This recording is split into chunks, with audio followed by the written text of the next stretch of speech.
가을 햇살이 아파트 복도를 따뜻하게 비추던 오후였다. 나는 새벽부터 준비한 반찬통 3개를 양손에 나눠 들고 아들 준호네 집이 있는 14층 복도를 걸었다. 김치찌개, 시금치나물, 간장게장. 준호가 어릴 적부터 좋아하던 것들이었다. 플라스틱 통 안에서 김이 모락모락 피어오르는 걸 보며 나는 괜히 뿌듯한 마음이 들었다. 예고 없이 찾아가는 게 요즘 젊은이들한테는 부담스러운 일인 줄 알았다. SNS에서도 그런 얘기 많이 보았다. 깜짝 방문은 테러, 사전 연락은 기본 매너. 그런 문구들이 머릿속을 맴돌았지만 나는 그래도 괜찮다고 생각했다. 나는 시어머니니까. 그냥 반찬만 놓고 올 거니까. 아들이 퇴근하기 전에 냉장고에 넣어두고 나오면 준호는 아내 수진이랑 둘이 따뜻한 저녁을 먹을 수 있을 거라고 생각했다. 문 앞에 서서 초인종을 누르려다가 문득 멈칫했다. 초인종을 누르면 수진이가 나올 텐데 또 어머님 오신다고 말씀하시죠 하는 말을 들을까봐. 그래서 나는 조용히 비밀번호를 눌렀다. 준호가 결혼 전에 알려준 번호였다. 엄마, 급할 때 쓰세요. 그때 아들이 웃으며 했던 말이 떠올랐다. 문이 열리는 소리는 생각보다 조용했다. 현관에 신발을 벗으며 집 안에서 들리는 소리에 귀를 기울였다. TV 소리가 아니었다. 누군가 통화를 하고 있었다. 수진이의 목소리였다. 아, 진짜 시어머니 너무 부담스럽다니까. 나는 그 자리에서 굳어버렸다. 현관 한쪽에 반찬통을 내려놓으며 숨을 죽였다. 말도 없이 오시고 반찬 들고 오시고. 나 정말 그런 거 싫거든. 우리 엄마는 절대 그러지 않아. 전화하고 물어보고 괜찮을 때만 와. 근데 시어머니는 몰라. 어쩌면 좋아? 전화 너머 누군가가 뭐라고 답하는 소리는 들리지 않았다. 하지만 수진이는 계속 말했다. 맨날 우리 준호 잘 먹고 있어? 그러시는데 솔직히 준호 어른이잖아. 알아서 먹지. 그리고 나도 요리 못하는 거 아닌데 왜 자꾸 반찬을 갖다 주시는 거야? 내가 못해 먹이는 것처럼 보이잖아. 나는 그 자리에서 한 발자국도 움직일 수 없었다. 손이 떨렸다. 가슴이 먹먹해졌다.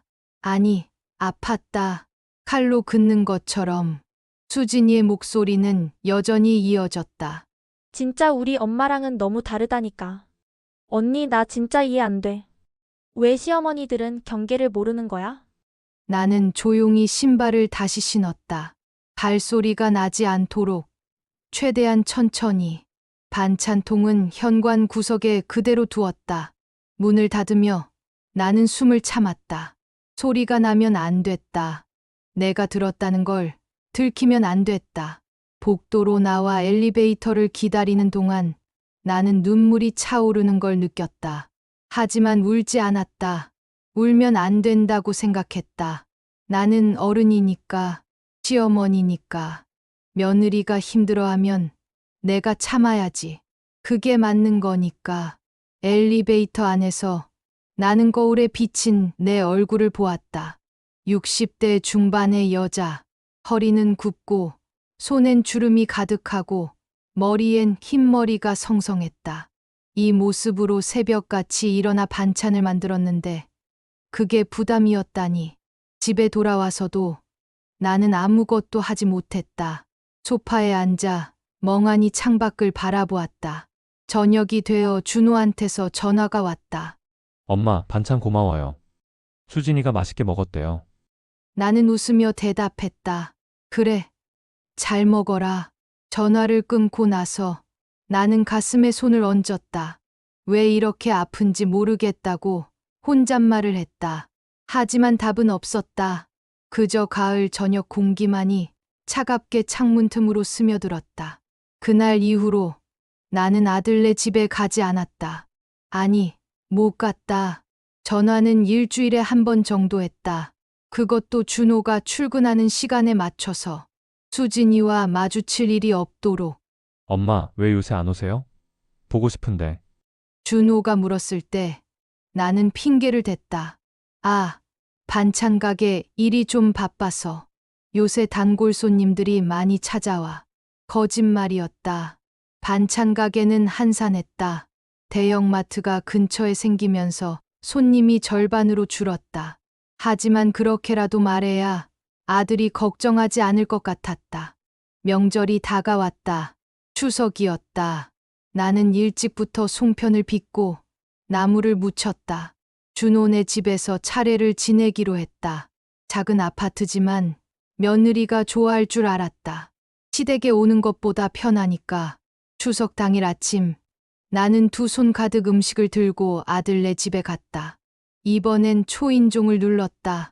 수진이가 문을 열었다. 어머님 오셨어요.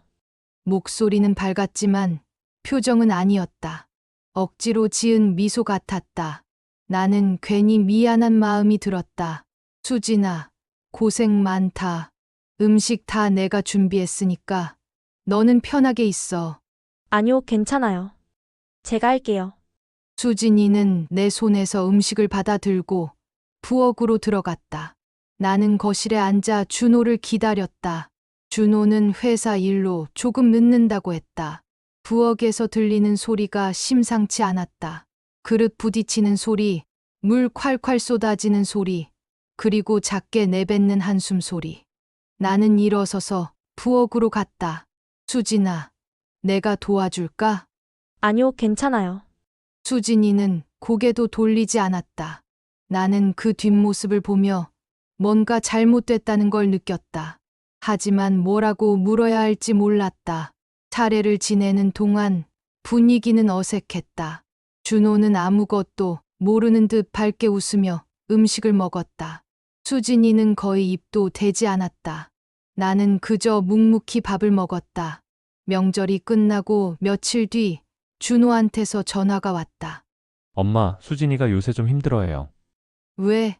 무슨 일 있어? 아니요, 그냥 명절 준비하느라 피곤했나 봐요. 괜찮아요. 나는 더 묻지 못했다. 며느리가 힘들다는데 시어머니인 내가 뭐라고 할 수 있겠나. 수진이의 생일이 다가왔다. 나는 미역국을 끓여서 아들네 집으로 가려고 했다. 하지만 준호한테서 먼저 전화가 왔다. 엄마, 오늘은 수진이가 친구들이랑 약속이 있대요. 그냥 조용히 지낸대요. 그래. 그럼 미역국은 내일 갖다 줄게. 아니요, 괜찮아요. 수진이가 미역국 별로 안 좋아해요. 전화를 끊고 나서 나는 냄비에 담긴 미역국을 바라봤다. 새벽부터 사골 우려서 끓인 국이었다. 며느리 생신인데 미역국도 못 먹이는 시어머니. 나는 쓴웃음을 지었다. 겨울이 왔다. 아들네 첫 아이가 태어난다는 소식을 들었다. 나는 너무 기뻤다. 손주를 본다는 게 이렇게 떨리는 일인 줄 몰랐다. 출산 예정일 일주일 전 나는 준호한테 전화했다. 준호야, 내가 산후조리 도와줄까? 미역국도 끓여주고 빨래도 해주고. 준호는 잠시 말이 없었다. 엄마, 수진이가 산후조리원 가기로 했어요. 산후조리원? 거기 비싸잖아. 괜찮아요. 제가 다 준비했어요. 그리고 수진이가 그게 더 편하대요. 나는 할 말을 잃었다. 시어머니 손보다 돈 주고 남한테 맡기는 게 편하다니. 나는 그 말이 가슴에 박혔다. 그래, 알았어. 그게 편하면 그렇게 해. 출산 당일 나는 병원에 갔다. 수진이 부모님도 와 계셨다. 장모는 나를 보자마자 환하게 웃으며 말했다. 아이고 사돈어른. 오셨어요? 네, 당연히 와야죠. 장모는 신생아실 앞에서 손주를 보며 연신 감탄했다. 나도 유리창 너머로 작은 손주를 봤다. 눈물이 났다. 하지만 기쁨보다는 서러움이 더 컸다. 병실에 들어갔을 때 수진이는 피곤한 얼굴로 누워 있었다. 나는 조심스럽게 다가갔다. 수진아, 고생했어. 엄마가 미역국 끓여올게. 수진이는 고개를 돌렸다. 어머님, 산후조리원에서 다 해줘요. 괜찮아요. 그 말에 나는 더 이상 아무 말도 하지 못했다. 장모가 옆에서 끼어들었다. 우리 수진이 산후조리 잘 받아야 해요. 사돈어른 걱정 마세요. 제가 자주 갈 거예요. 나는 고개를 끄덕였다. 그리고 병실을 나왔다. 복도를 걸으며 나는 생각했다. 나는 도대체 뭐가 부족한 걸까? 왜 나는 환영받지 못하는 걸까? 집에 돌아와서 나는 혼자 미역국을 끓였다. 아무도 먹지 않을 국이었다. 하지만 나는 그걸 먹으며 눈물을 참았다. 참아야 하는 사람, 그게 나였다. 손주가 태어난 지 석 달이 지났다. 나는 그동안 3번밖에 보지 못했다. 산후조리원에서 나온 뒤에도 수진이는 아기가 아직 면역력이 약해서요라며 방문을 꺼렸다. 나는 알았다. 그게 핑계라는 걸. 장모는 매일같이 가는데 나만 못 가는 이유가 뭐겠나. 봄이 왔다. 아기 100일이 다가왔다. 준호한테서 전화가 왔다. 엄마, 100일 사진 찍으러 가요. 같이 가실래요? 나는 너무 기뻤다. 드디어 손주를 제대로 볼 수 있다는 생각에 새 옷까지 샀다. 100일 당일 나는 일찍 사진관 앞에서 기다렸다. 준호 부부가 도착했을 때 수진이의 얼굴은 굳어 있었다. 어머님 오셨네요. 그래, 우리 손주 봐야지. 사진을 찍는 동안 나는 아기를 안고 싶었다. 하지만 수진이는 아기를 내게 주지 않았다. 사진사가 할머니도 같이 찍으시죠라고 했을 때 수진이는 잠깐 망설이다가 아기를 건넸다. 아기는 내 품에서 울기 시작했다. 어머님 제가 안을게요. 수진이는 재빨리 아기를 다시 안아갔다. 나는 그 자리에서 얼굴이 화끈거렸다. 사진사와 다른 손님들이 보는 앞에서 나는 손주한테도 거부당한 할머니가 되었다. 집에 돌아온 뒤 나는 혼자 울었다. 이렇게 서러울 수가 없었다. 내가 뭘 잘못했나? 왜 나는 이렇게 멀어져야 하나? 여름이 되었다. 준호한테서 급한 전화가 왔다. 엄마, 수진이가 집 나갔어요. 뭐, 왜? 자꾸 자기 장모님이랑 비교해서 싸웠어요. 수진이가 친정 간다고 하고 나갔는데 전화를 안 받아요. 나는 가슴이 철렁했다. 아기는 어쩌나. 준호는 혼란스러운 목소리로 말을 이었다. 엄마, 제가 장모님한테 연락해 볼게요. 1시간 뒤 준호한테서 다시 전화가 왔다. 목소리가 이상했다. 엄마, 수진이가 친정에 없대요. 뭐, 장모님이 처음엔 우리 집에 왔어라고 하셨는데 제가 그럼 수진이 좀 바꿔주세요라고 했더니 말을 바꾸시더라고요. 아, 아직 안 왔네. 오는 중인가 봐라고. 나는 순간 온몸에 소름이 돋았다. 준호야, 뭔가 이상하다. 장모님이 거짓말하시는 거 아니야? 저도 그렇게 느꼈어요. 근데 왜 거짓말을 하시지? 며칠이 지났다. 수진이는 여전히 연락이 닿지 않았다. 준호는 장모한테 계속 전화했지만 대답은 매번 달랐다. 우리 집에 있어. 친구 집에 갔대. 좀 쉬고 싶다는데 그냥 내버려둬. 말이 계속 바뀌는 게 명백히 뭔가를 숨기고 있다는 증거였다. 나는 참다 못해 준호한테 말했다. 준호야, 수진이 핸드폰 위치 추적 안 돼? 그건 부부 사이에 그렇게까지 해야 하나 싶어서. 지금이 언제라고 그런 소리를 해. 아기 엄마가 사라졌는데 결국 준호는 통신사를 통해 수진이의 위치를 확인했다. 수진이는 친정도 친구 집도 아닌 시내 한 호텔에 있었다. 준호는 그날 밤 바로 호텔로 달려갔다. 나도 따라갔다. 호텔 로비에서 준호는 수진이를 기다렸다. 1시간쯤 지났을까? 엘리베이터 문이 열리고 수진이가 나타났다. 그런데 혼자가 아니었다. 남자가 옆에 있었다. 30대 초반쯤 되어 보이는 정장을 입은 남자. 준호의 얼굴이 창백해졌다. 수진아, 저 사람은 누구야? 수진이는 당황한 표정으로 멈춰 섰다. 남자도 어색하게 뒤로 물러섰다. 준호야, 이건. 누구냐고. 준호의 목소리가 떨렸다. 로비에 있던 사람들이 고개를 돌렸다. 나는 그 순간 모든 게 무너지는 걸 느꼈다. 남자가 입을 열었다. 죄송합니다. 저는 수진 씨 회사 동료입니다. 회사 동료가 왜 호텔에 같이 있어? 준호는 소리쳤다. 수진이는 고개를 숙였다. 미안해. 나도 어쩌다 보니. 어쩌다 보니? 어쩌다 보니가 뭐야? 넌 지금 아기 엄마야. 집에 나 혼자 애 보고 있는 거 알아? 나는 그 자리에서 말을 잃었다. 며느리가 바람을 피웠다. 그것도 아기를 두고. 준호는 더 이상 참지 못하고 수진이의 팔을 잡고 밖으로 나갔다. 나는 그 뒤를 따랐다. 주차장에서 준호는 수진이에게 소리쳤다. 대체 왜 이래? 내가 뭘 잘못했어? 당신이 잘못한 게 아니야. 나야 내가 잘못했어. 그럼 왜 이랬어? 왜?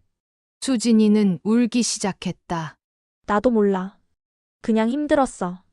시어머니 눈치 보고 애 키우고 회사 다니고. 나 혼자 다 하는 것 같았어. 그러다 보니 위로받고 싶었어. 나는 그 말을 듣고 가슴이 무너졌다. 내가 며느리를 이렇게 몰아붙인 건가? 내가 이 모든 걸 만든 건가? 하지만 준호는 달랐다. 준호는 차갑게 말했다. 위로? 위로가 이거야? 가정을 버리는 게 위로야? 수진이는 아무 말도 하지 못했다. 준호는 돌아서서 나를 봤다. 엄마, 집에 가요.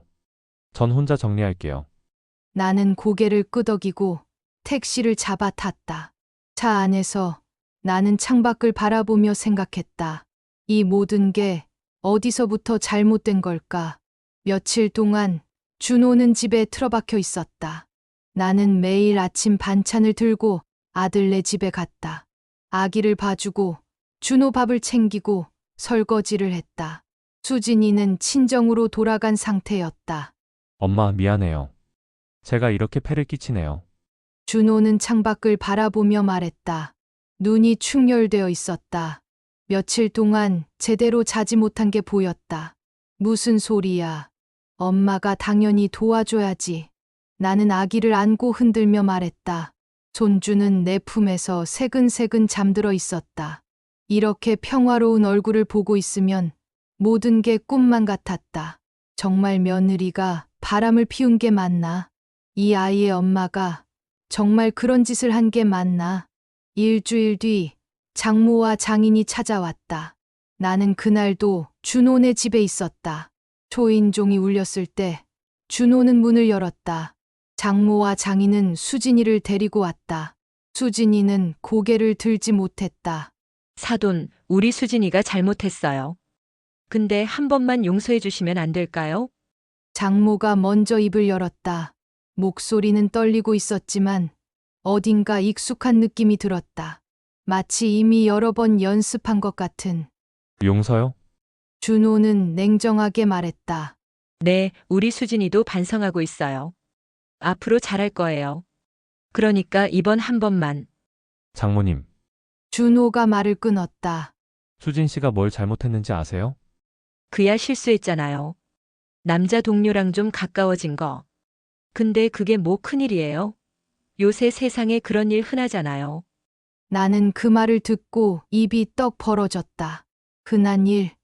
배우자를 배신한 게 흔한 일이라고? 준호의 얼굴이 굳었다. 장모님, 그게 무슨 말씀이세요? 장인이 끼어들었다. 아니, 우리 사위 너무 심하게 받아들이지 말라고. 수진이도 스트레스 많이 받았어. 애 낳고 시어머니 눈치 보고 회사 다니고 여자가 힘들 때 그럴 수도 있는 거야. 나는 그 순간 내 이름이 나온 것에 깜짝 놀랐다. 시어머니 눈치. 나 때문이라는 건가?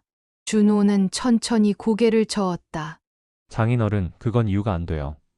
이유가 안 되긴 왜 안 돼. 우리 딸이 얼마나 힘들었는데. 장인의 목소리가 커졌다. 수진이는 여전히 고개를 숙인 채 눈물만 흘렸다. 저 미안해요. 수진이가 작게 말했다. 미안하다고 다해요? 우리 손주는 어쩌고? 내가 참다 못해 말했다. 장모가 나를 쏘아봤다. 사돈 어른, 이건 젊은 사람들 문제예요. 어른이 너무 끼어들지 마세요. 뭐라고요? 나는 화가 치밀었다. 하지만 준호가 내 팔을 잡았다. 엄마, 제가 할게요. 준호는 장모를 바라보며 말했다. 장인어른, 장모님.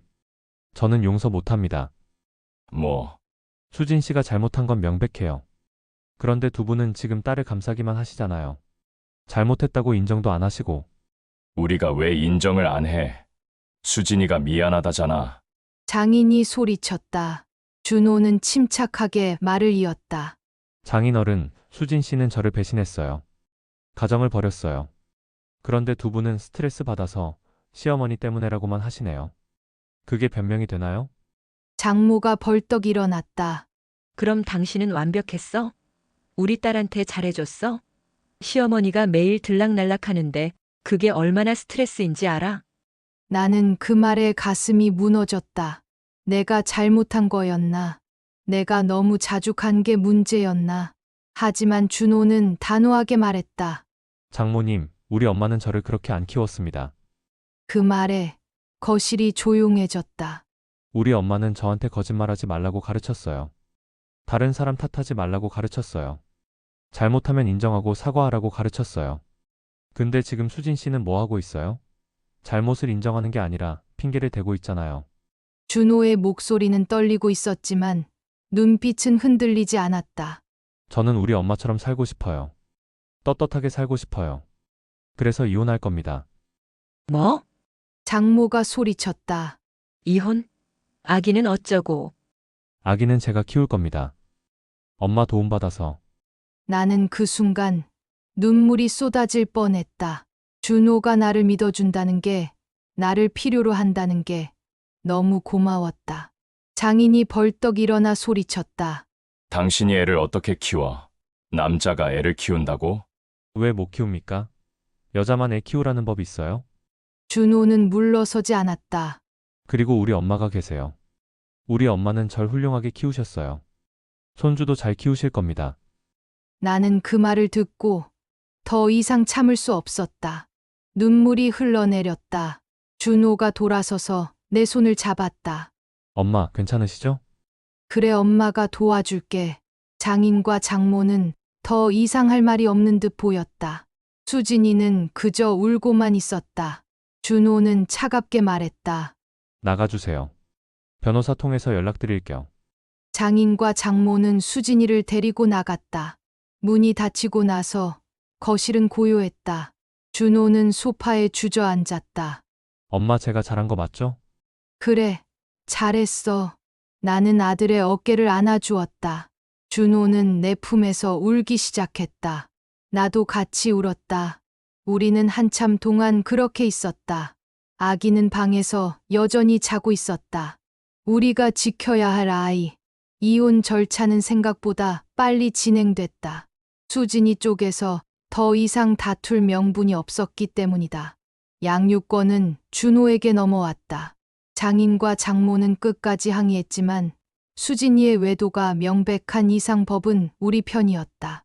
나는 준호네 집으로 아예 들어가 살기로 했다. 반찬 가게는 정리했다. 이제 손주를 키우는 게 내 일이었다.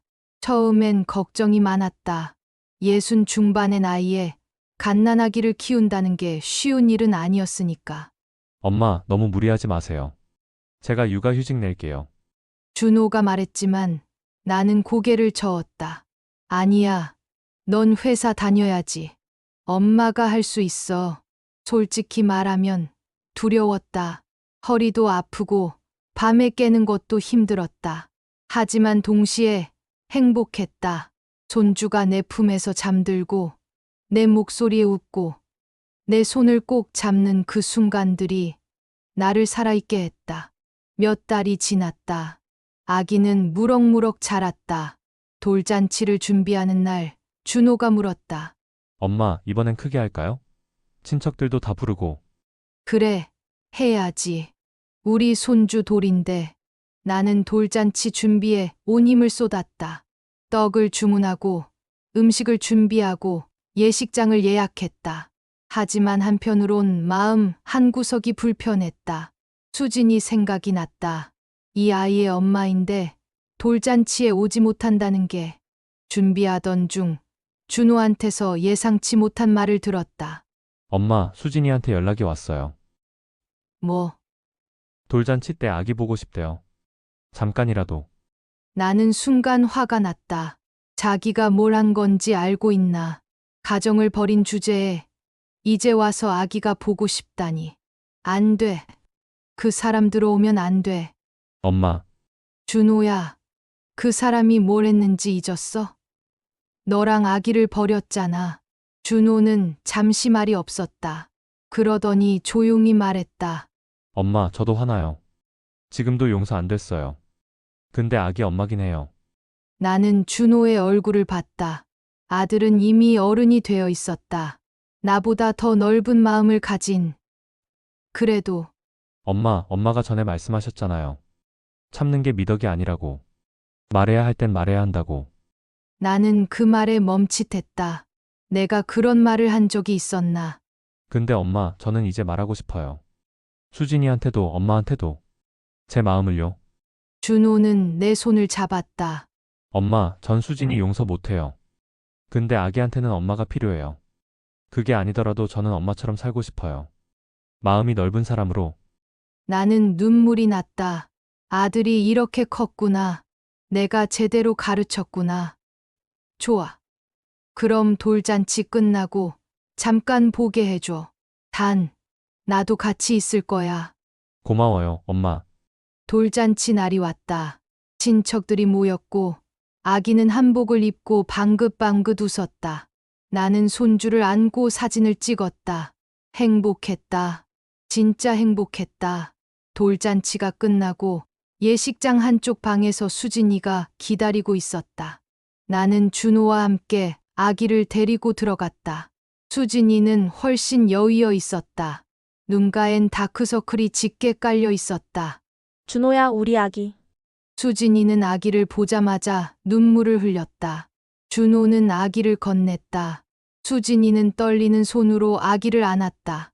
미안해, 엄마가 미안해. 수진이는 아기를 꼭 안고 흐느꼈다. 나는 그 모습을 보며 복잡한 감정이 들었다. 화도 나고 안쓰럽기도 하고. 수진 씨, 나는 입을 열었다. 수진이는 나를 봤다. 눈은 빨갛게 부어 있었다. 저 어머님.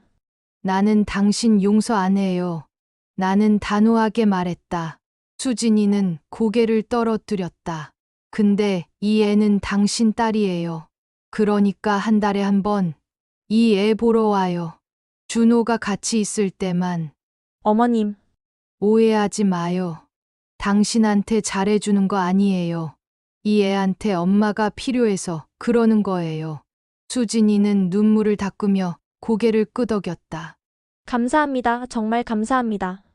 그리고 한 가지 더. 나는 수진이를 똑바로 봤다. 당신이 날 부담스러워했던 거 나도 알아요. 내가 너무 자주 갔던 것도 알아요. 근데 수진 씨, 그게 잘못은 아니에요. 수진이는 놀란 표정으로 나를 봤다. 시어머니가 며느리 신경 쓰는 게 부담일 수도 있죠. 근데 그건 사랑이에요. 미움으로 하는 게 아니에요. 나는 깊게 숨을 들이쉬었다. 물론 나도 배울 거예요. 선을 지키는 법. 근데 당신도 배워요. 사랑을 받아들이는 법. 수진이는 아무 말도 못하고 고개만 끄덕였다. 우리는 그렇게 한참을 그 방에 있었다. 아기는 수진이 품에서 잠들었다. 집에 돌아오는 차 안에서 준호가 말했다. 엄마 멋있었어요. 뭐가? 말씀하시는 거요. 엄마 진짜 당당하셨어요. 나는 웃었다. 당당하다. 참 오랜만에 듣는 말이었다. 엄마도 배우는 중이야. 참는 것만이 능사가 아니라는 걸. 저도요. 저도 배우고 있어요. 우리는 서로를 보며 웃었다. 뒷자리에서는 손주가 새근새근 자고 있었다. 나는 창밖을 봤다. 석양이 지고 있었다. 아름다운 노을이었다. 예전의 나라면 이 모든 걸 참고 넘겼을 거다. 서운함도, 아픔도, 분노도 다 삼키고 어른이니까, 시어머니니까라고 스스로를 달래며 살았을 거다. 하지만 이제는 안다. 참는 것만이 사랑이 아니라는 걸. 때론 말해야 한다는 걸. 내 마음을, 내 아픔을, 내 사랑을. 나는 이제 말해도 되는 사람이다. 존중받아도 되는 사람이다.